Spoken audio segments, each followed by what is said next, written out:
2024 மக்களவைத் தேர்தல் வாக்குப்பதிவு குறித்த விரிவான தரவுகளை தரும் புள்ளிவிவர அறிக்கைகளை இந்திய தேர்தல் ஆணையம் வெளியிட்டுள்ளது.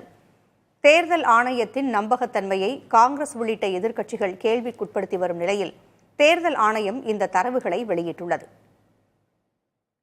2024 ஏப்ரல் மே மாதங்களில் மக்களவைத் தேர்தலையும் ஆந்திர பிரதேசம், ஒடிஷா, சிக்கிம், அருணாச்சல பிரதேசம் ஆகிய மாநிலங்களின் சட்டப்பேரவைத் தேர்தலையும் இந்திய தேர்தல் ஆணையம் நடத்தியது. ஹரியானா, மகாராஷ்டிரா ஆகிய தேர்தல்களில் பாஜகவுக்கு சாதகமாக தேர்தல் முறைகேடுகள் நடந்திருப்பதாக சர்ச்சை வலுத்து வருகிறது. இது தொடர்பாக தேர்தல் ஆணையத்தின் மீது காங்கிரஸ் உள்ளிட்ட கட்சிகள் பரபரப்பான குற்றச்சாட்டுகளை முன்வைத்து வருகின்றன.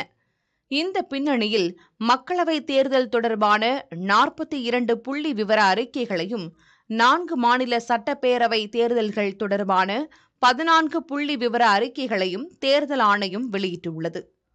2024 மக்களவைத் தேர்தலில் இந்தியா முழுவதும் தபால் வாக்குகளை சேகரித்து 64.6 கோடி வாக்காளர்கள் வாக்களித்துள்ளனர்.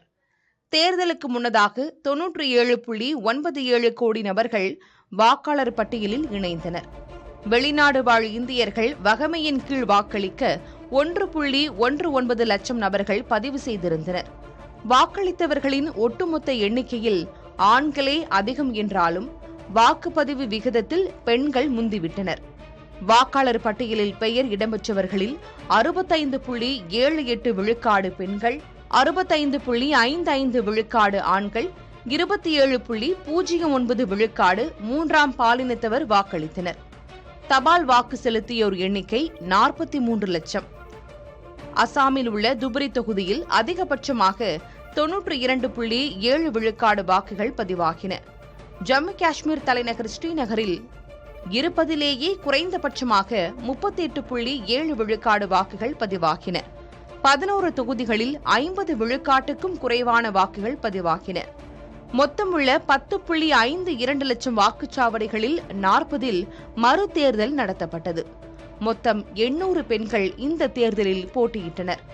ஆனால் 152 தொகுதிகளில் ஒரு பெண் வேட்பாளர் கூட போட்டியிடவில்லை. இதுபோன்ற விரிவான தேர்தல் வாக்குப்பதிவு தரவுகள் வேறு எந்த நாட்டிலும் தேர்தல் நடத்தும் அமைப்புகளால் வெளியிடப்படுவதில்லை என்பதை இந்திய தேர்தல் ஆணையம் சுட்டிக்காட்டியது. தேர்தல் ஆணையத்தின் மீதான பொதுமக்களின் நம்பிக்கையை வலுப்படுத்தும் நோக்கில் இந்த தரவுகள் வெளியிடப்படுவதாக ஆணையத்தின் சார்பில் கூறப்பட்டுள்ளது.